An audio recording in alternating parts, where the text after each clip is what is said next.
स्वागत है दोस्तों आपका फिर से हमारे चैनल पे। और आज का जो टॉपिक है ना बड़ा इंटरेस्टिंग है। जीपोन के बारे में जानेंगे। तो टॉपिक जो है थोड़ा बड़ा होने वाला है, बट मैं कोशिश करूंगा कि आपको जितना अच्छा इंफॉर्मेशन दे पाऊं कम से कम टाइम में।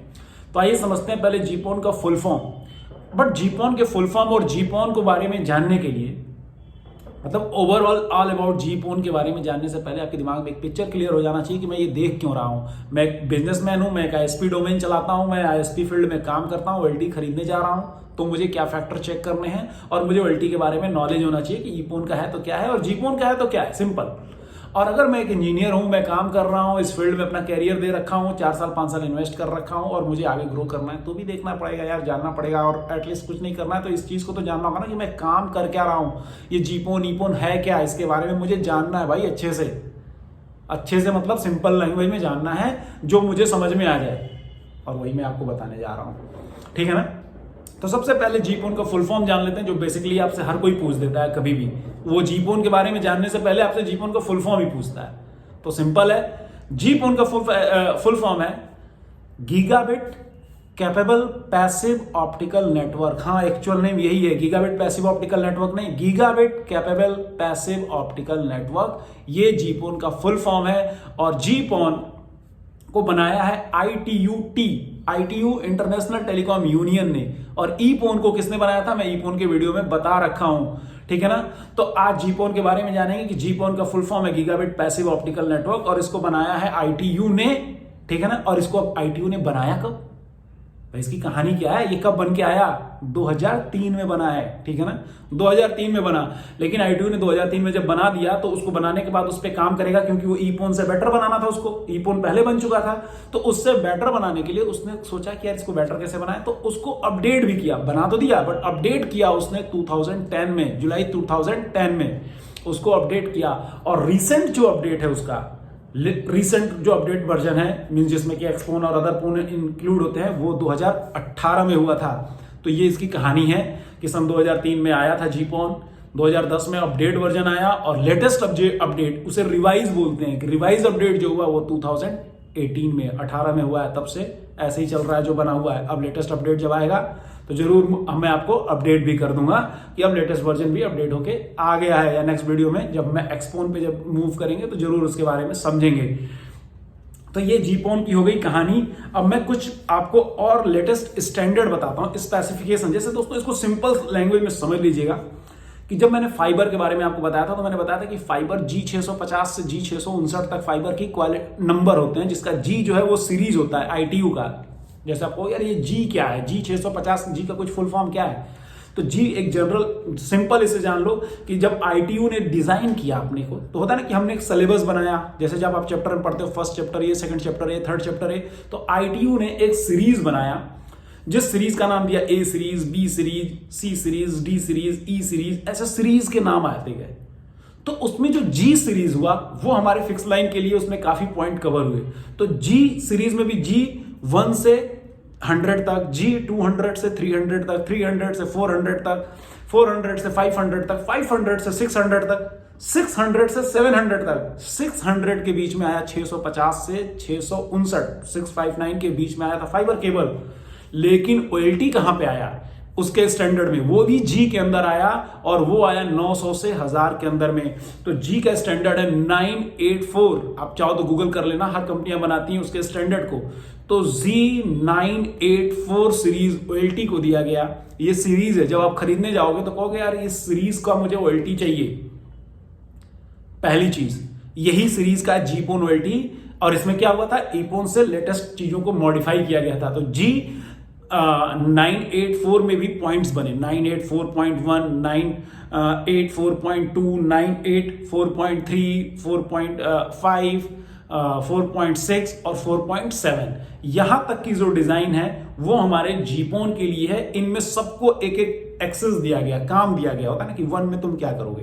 तो मैं आपको बता दूं, 1 जो बना था 2008 में बना था, वो एक बेसिक था, उसमें कुछ भी ज्यादा इंप्लीमेंट नहीं हुआ था। लेकिन जब 2 बना तो उसमें फिजिकल मीडिया का बात आया था। फिजिकल मीडिया और लेयर स्पेसिफिकेशन के बारे में उस पर काम किया गया कि कैसे इंप्रूवमेंट करें। धीरे धीरे आपको और भी समझ में आएगा और मैं नेक्स्ट वीडियो लेयर पे भी बनाऊंगा, ठीक है ना, लेयर 1 और लेयर 2 और लेयर 3 जो हमारे लिए बेसिक इंपॉर्टेंट है, तो उसको मॉडिफाई किया गया। 3 में ट्रांसमिशन कवरेज को दिया गया। ट्रांसमिशन कवरेज मतलब होता है ना कि कितना डिस्टेंस कवर करेगा, ट्रांसमिट कहां तक कराएंगे, क्या वेवलेंथ सेट करेंगे, तो वो 3 में आया, ठीक है ना। 4 में हमने ONT मैनेजमेंट के बारे में बात किया कि ONT को कैसे मैनेज करेंगे, उसको उसके अंदर अपग्रेड किया गया।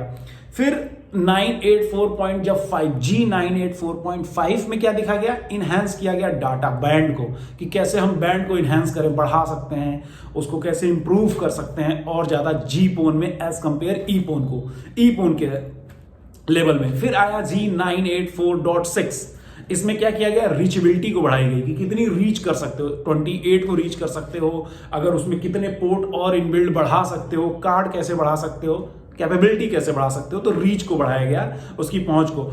और G984.7 में डिस्टेंस को मेजर किया गया कि मैं रीच तो कर रहा हूं बट कितना लंबा रीच करूंगा, कहां तक जाऊंगा, लॉन्ग रीच कहां जाऊंगा, क्योंकि E-PON में हम 30 किलोमीटर तक ही जा पाते थे।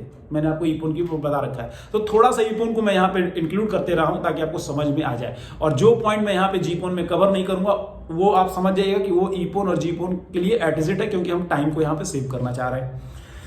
अब आता है, हमने G स्टैंडर्ड कैरेक्टरिस्टिक को समझ ले कि G-OLT में अगर हम खरीदने जाते हैं तो ये G984.1 क्या है, G984.2 क्या है, G984, वो आपको बेचने वाला बता भी सकता है कि यार ये सारे स्पेसिफिकेशन, ये कैरेक्टरिस्टिक को ये बिलोंग करता है, तो आपको सिंपल समझना है कि ये सीरीज है जो ITU ने डिफाइन किया है, और हम G-PON की OLT में 1 से 7 तक की सीरीज को मेजर मेंशन करते हैं, देखते हैं, और हर सीरीज का अपना रोल और रिस्पॉन्सिबिलिटी है, जो उस OLT के अंदर अगर है तो मेरे लिए वो OLT बेटर है, ठीक है ना दोस्त। आगे आते हैं, अब आते हैं कि वेवलेंथ क्या होता है यार इसके अंदर। E-PON के अंदर भी हमने बात किया था, वेवलेंथ इसमें एक रेंज बनाया गया, उसमें तो फिक्स किया, इसमें एक रेंज बनाया। तो जो रेंज बनाया गया ITU ने, ये भी एक सीरीज के अंदर जो ट्रांसमिशन G है ना, मैंने बताया था ये ट्रांसमिशन जो होता है 984.3 के अंदर आता है, तो उसमें इसने उसको रेंज को भी डिफाइन किया। तो रेंज क्या रखा वेवलेंथ का ट्रांसमिशन करने के लिए, तो वेवलेंथ जो रखा वो है इन बिटवीन, जैसे मैंने बताया ना कि SFP का जो पावर होता है वो 3.5 से 7 होता है, तो वैसे ही वेवलेंथ को भी उसने इन बिटवीन दिया कि इतना से इतना रख सकते हो। तो उतना को रखने के लिए 1480 से 1500 के बीच में रख सकते हो down stream RX power down वाला, और अप वाला आप रख सकते हो 1290 से 1330 तक। बट सेंटर वेवलेंथ क्या होगा, मतलब मेन क्या होगा, ये तो होगा जैसे इतने से इतने के बीच में रखना है, ऊपर वाला 1400 से 1500 तक रखना है और नीचे वाला 1290 से 1330 तक रखना है, बट सेंटर वही है 1490 1310, RX पावर 1490 1310, ये भी G-PON में। अब वेरिएबल ये चेंज होगा X-PON में, तो जब मैं X-PON की वीडियो बनाऊंगा तो बिल्कुल आप बने रहिएगा, सब्सक्राइब कर लीजिए अगर आप नए हैं तो समझने के लिए, और इस पर आपको आपके काम की चीजें इंफॉर्मेटिव वीडियो में डालता हूं तो आपको कुछ ना कुछ हेल्पफुल होगा ही, और अगर होता है तो प्लीज कमेंट में बताइएगा भी। नेक्स्ट आते हैं सेंटर वेवलेंथ के बाद की डिस्टेंस, हुआ ना कि G984.7 में मैं लॉन्ग रीच की बात कर रहे थे, ये कैरेक्टरिस्टिक थी, तो लॉन्ग रीच ये कितना रीच करेगा, तो रीच वाले पॉइंट पे सिंपल है कि ये रीच जो करता है वो 60 किलोमीटर करता है। इसकी रीचेबिलिटी उसकी 30 थी, उससे ये सीधे डबल है, 60 किलोमीटर तक इसकी रीचेबिलिटी है, ठीक है ना, 60 किलोमीटर तक इसकी रीचेबिलिटी है। और उस रीचेबिलिटी के बाद अगर मैं बात करूं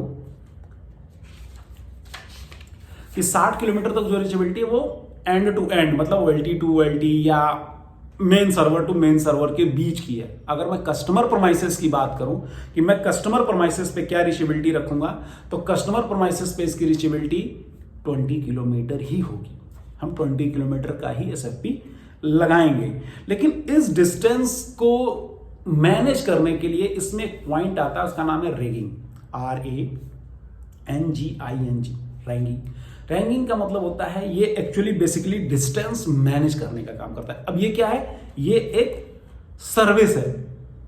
OLT में होता है ना कि E-PON की OLT में हम क्या क्या सर्विसेज दे सकते हैं, तो ये एक सर्विस का पॉइंट है। अभी जब हम सर्विस वाले पॉइंट पे आएंगे तो रैगिंग को समझेंगे। ये डिस्टेंस को मैनेज करता है, इसका एक सर्विसेज में काम है, ठीक है ना। और नॉर्मल अगर डिस्टेंस की बात करें तो ये भी 20 किलोमीटर ही कवर करता है। उसके बाद आ जाता है कि कितना वॉट पावर कंज्यूम करता है, तो ये भी उतना ही करता है जितना मैंने उसमें बताया था आपको, 40 वॉट। से 60 वॉट के बीच में होता है, डिपेंड करता है, बट इसके अंदर ही होगा।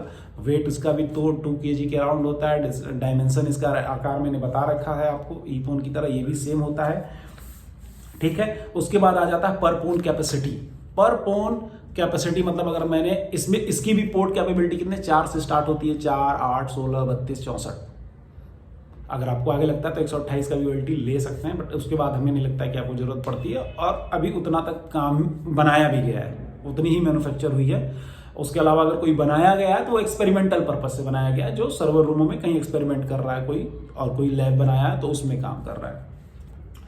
अब आ जाता है कि अगर उसकी पर पोन, जैसे मैंने 4 पोन की OLT खरीद के लाया जी पोन की, तो पर पोन से कितना निकलेगा, पर पोन से जो डेटा निकलेगा वो इसमें निकलेगा 2.4 Gbps। जी बड़ा होगा, बी छोटा होगा, क्योंकि वो डिवाइडेड बाई 8 हो जाता है, ठीक है ना, इससे भी। तो Gbps जो निकलेगा, बिट और बाइट का भी मैं वीडियो बना रखा हूँ, जाके देखना चाहो तो देख सकते हो, आप कंफ्यूजन अगर हो रहा होगा तो, ठीक है ना। तो 2.48 Gbps इससे अप डाउन निकलता है, डाउनलोड स्पीड, और अपलोड स्पीड 1.24 अपलोड स्पीड इससे निकलता है। लेकिन एक्चुअल में कितना निकलता है ये तो स्टैंडर्ड है, लैब में बनाया गया, जब उसने एक्सपेरिमेंट किया तो उसने दे दिया कि भाई देख इतना इससे निकलता है। लेकिन जब एक्चुअल में मैं लाके चेक करता हूं तो उससे हमें अप स्पीड जो है वो 2200 से 2300 Mbps निकलता है। सिंपल ये समझ लीजिए कि वो 8% का लॉस करता है और 92% डेटा फ्लो करा देता है, मतलब 8% का लॉस हो जाता है, 100% नहीं देता है जितना वो कैपेबल कहता है। तो 8% का जीपोन में भी लॉस होता है। ये भी आप चाहो तो नोट कर लेना, ये आपसे क्वेश्चन भी कोई कर सकता है कि जीपोन क्वालिटी से क्या ला सकता है। अब आ गया ऑप्टिकल पावर। पावर क्या होना चाहिए भाई, जीपोन क्वालिटी हमने लगा दिया तो कस्टमर एंड पे लास्ट माइल पे क्या होना चाहिए, डिपेंड करता है एसएफपी पे, एसएफपी के क्लास पे। तो ध्यान से सुन लीजिए कि एसएफपी के क्लास पे क्या क्या होगा, अगर, क्योंकि आप पूछते रहते हो और ये बहुत ही इंटरेस्टिंग पॉइंट है जो आप चाहो तो नोट कर लो कि एसएफपी अगर ए का है, क्लास ए का आपने यूज किया है, ठीक है ना, तो ए के क्लास में 20 dB मैक्सिमम, 20 dB मैक्सिमम जाएगा माइनस में। अगर आपने बी का यूज किया है तो 25, अगर आपने बी प्लस का एसएफपी यूज किया है तो 28 dB मैक्सिमम। अब इससे मत पूछेगा कि अरे सर 28 है क्या, 30 पे चला सकते हैं क्या, रिस्की है भाई, मतलब सर्विसेज आपकी हैंड पर होनी ही होनी है। 28 है तो है, ये लास्ट लिमिट है 28 बी प्लस की एसएफपी पे। आप कहोगे मैं तो सी प्लस का यूज करता हूं, तो सी का कोई भी आप एसएफपी यूज करोगे उसकी लिमिट जो होगी वो लास्ट माइल पे 30 dB तक वो एक्सेप्टेबल है। ONU ऑनलाइन आ जाएगा और नेट चलेगा, 30 लास्ट लिमिट है सी प्लस की। सी की कोई भी सीरीज ले लो, सी प्लस प्लस किसी का भी ले लो आप, 30 तक आप चला सकते हो। तो ये एसएफपी क्लास वाइज आपका लास्ट माइल यूजर के पास क्या ऑप्टिकल पावर पहुंचना चाहिए, ये जीपोन की OLT का स्पेसिफिकेशन है। नेक्स्ट है सर्विसेज कि यार चलो जीपोन के बारे में हमने जान लिया, पोर्ट के बारे में जान लिया, पर पोन स्पीड कैपेसिटी को जान लिया, फिर मैंने उसके जनरेशन को जान लिया, जनरल कैरेक्टरिस्टिक को जान लिया कि जी फीचर्स के अंदर क्या क्या इन्वॉल्वमेंट है। चाहो तो आप बार बार उसको नोट कर लो चाहो तो, ताकि आप आगे कहीं एक्सप्लेन कर पाओ, बता पाओ कि, और ये सिंपल बोल देना कि ITU का ये सीरीज है, इस सीरीज के अंदर ये सीरीज 0 से चला है 900 तक आया है, आगे भी गया है, फिर जी के बाद H सीरीज, ऐसा सीरीज की सीक्वेंस है, और हर सीरीज एक अपने में बहुत बड़ा चैप्टर है, चाहो तो पढ़ सकते हो, बहुत मोटी मोटी बुकें हैं उनकी, PDF है, डाउनलोड करके भी पढ़ सकते हो, ठीक है। अब आते हैं सर्विसेज पे कि भाई जीपोन में क्या फीचर्स है, सर्विसेज क्या क्या है। तो सबसे पहला services DBA, dynamic bandwidth allocation है, फिर है टी कंटेनर है, ठीक है ना, ट्रैफिक मैपिंग है, ठीक है ना, T container, traffic mapping, ragging, ठीक है ना, बस टेक्नोलॉजी, बस टेक्नोलॉजी के बारे में मैंने पीछे बताया था, इसकी स्पेलिंग है BURST, बस टेक्नोलॉजी, ठीक है ना। एंड ऑल ये सारी जो फीचर हैं DBA, traffic management, T container, ragging और बस टेक्नोलॉजी, इन सब फीचर्स को ही मिला के और इंक्लूड करके हम ट्रिपल प्ले सर्विसेज को चला सकते हैं।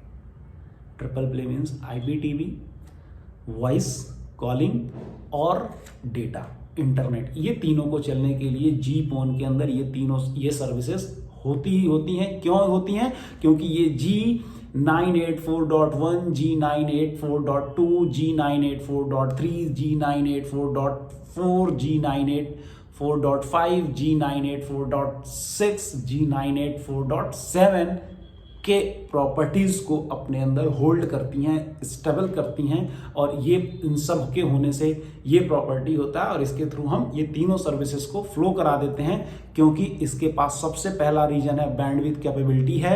हम सर्विसेज को फ्लो करा सकते हैं, भेज सकते हैं इन सारे को। लेकिन जीपोन पे ऐसा नहीं है, क्योंकि वहां पे 980 Mbps ही पर पोन कैपेसिटी थ्रूपुट कर रहा है, थ्रेशोल्ड से निकल रहा है। तो ये बहुत ही इंटरेस्टिंग और इंपॉर्टेंट है। अब आते हैं डीबीए में क्या होता है। डीबीए जो है डायनेमिक बैंडविड्थ एलोकेशन होता है। सिंपल लैंग्वेज में कह सकते हैं बैंडविड्थ की मैपिंग करता है, ये उसका कैलकुलेशन करता है बैठ के, कि भाई हम कैलकुलेशन कर रहे हैं किसको कितना भेजना है, कहां से कितना जाना है, किस ओएनडी को किस ओएनयू को क्या डेटा शेयर करना है, ठीक है। और ये ओएनयू को नोटिफिकेशन भी देता है कि भाई ओएनयू को कैसे पता है कि 100 Mbps की स्पीड आनी चाहिए, तो ये ओएनयू को नोटिफाई भी करता है किसके लिए, बैंडविड्थ ट्रैफिक के बारे में, ठीक है ना, बैंडविड्थ कैलकुलेशन के बारे में ये सारा डिटेल देता है। और इसको आप रियल टाइम पे मॉनिटर भी कर सकते हो, रियल टाइम मॉनिटरिंग भी है इसके अंदर, इसी डीबीए के अंदर। तो ये हो गया पहली सर्विसेज।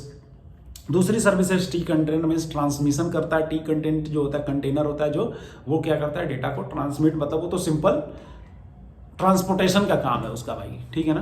ट्रांसपोर्टेशन के अलावा इसी के अंदर टी कंटेनर के अंदर दो चीजें और आती हैं, टाइम डिवीजन मल्टीप्लेक्स और टाइम डिवीजन मल्टीप्लेक्स एसएस। ये क्या करते हैं, टाइम स्लॉट एलोकेट करते हैं, टाइम स्लॉट्स देते हैं किसको, डेटा मतलब सर्विसेज को। मैंने वॉइस दिया, फोन किया, एक ओएनयू रखा हुआ है कस्टमर के प्रीमाइसेस पे, एक कस्टमर उससे फोन कर रहा है, एक कस्टमर उससे टीवी अपना चला रहा है, और दूसरा कस्टमर मोबाइल पे ब्राउजिंग कर रहा है। तीनों सर्विसेज को टाइम स्लॉट देना कि तीनों को कंटेनर तीनों को सर्विसेज को लिया और लेके आगे बढ़ता है। अब आगे बढ़ेगा तो किसको कौन सा टाइम स्लॉट्स में रखें, किसने पहले फोन किया था उसका टाइम स्लॉट्स, उस पर कॉलिंग को भेजो, दूसरे का टाइम स्लॉट्स, इस पे डेटा उसने मांगा था उसका टाइम। और ये सब कुछ बड़ा मैनेज होता है तरीके से। यार हम लोग गलती कर देते हैं कॉल पे, कस्टमर की कॉल पे क्लोज करने, बट वो नहीं करता है, बहुत बेहतरीन मैनेज करते हैं सब।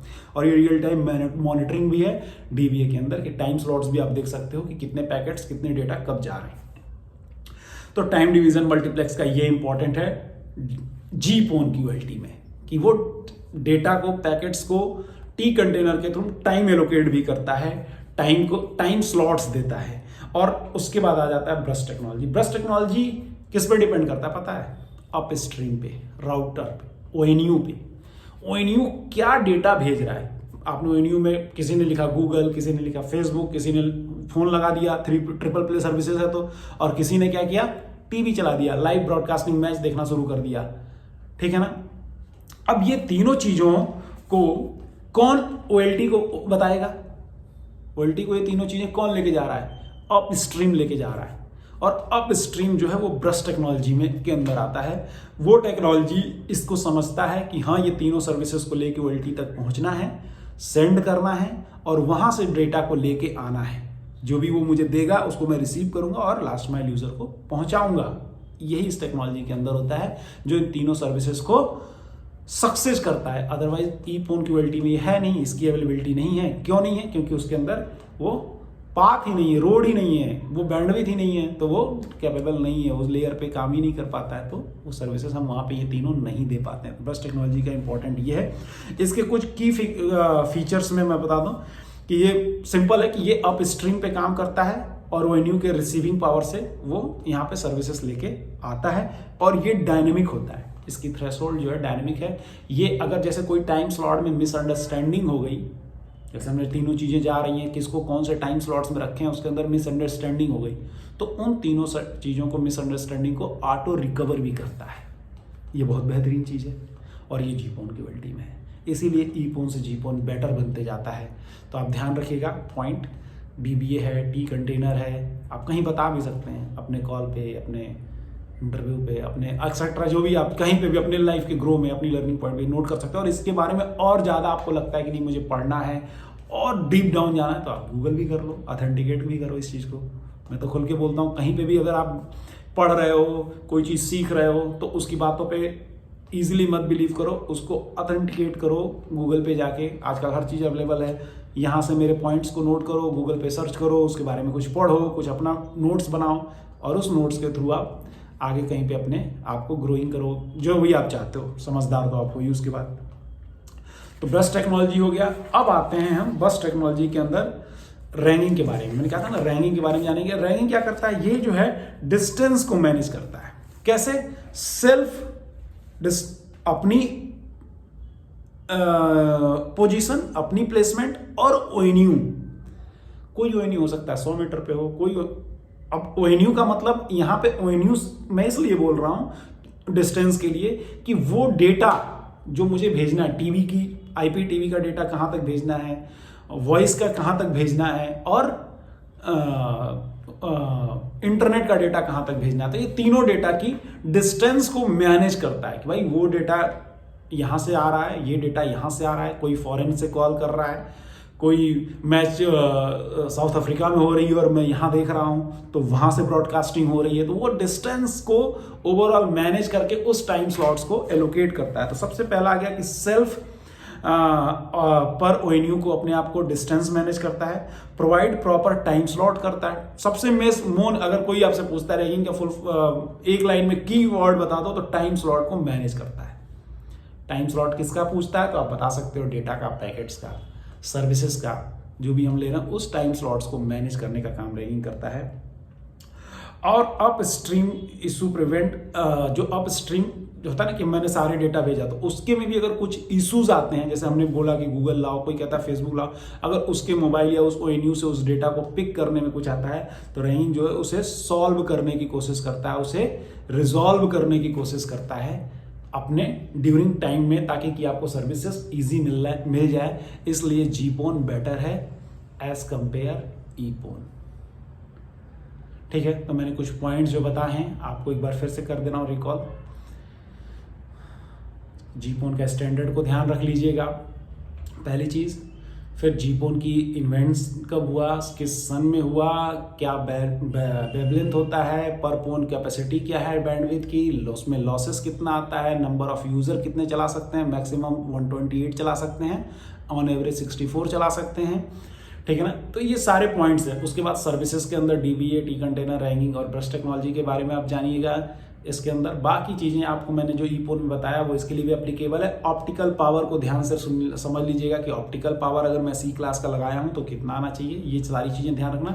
और नेक्स्ट वीडियो में बनाऊंगा लेयर पे, वो भी बड़ा इंपॉर्टेंट है, लेयर 2, लेयर 3, ईपोन क्यूएलटी में कौन सा लेयर यूज होता है और जीपोन क्यूएलटी में लेयर कौन सा होता है। इस तरह से धीरे धीरे हम ओएलटी और जीपोन, ईपोन के बारे में जानेंगे, फिर इन्हें कॉन्फ़िगर करने के बारे में जानेंगे, ओवरऑल एक सर्विसेज को कैसे स्टेबल करना है वो जानेंगे। इसलिए चैनल पे प्लीज सब्सक्राइब तो कर ही लिया करो अगर आपको इससे कुछ फायदा हो रहा है तो यार। ठीक है ना, क्योंकि वॉचिंग टाइम बहुत दिखा रहा है बट सब्सक्राइब नहीं कर रहे हो आप लोग, सब्सक्राइब करिए। और थैंक यू, फिर मिलते हैं नेक्स्ट वीडियो में। मैं बहुत जल्द लेके आऊँगा लेयर 2, लेयर 3 का।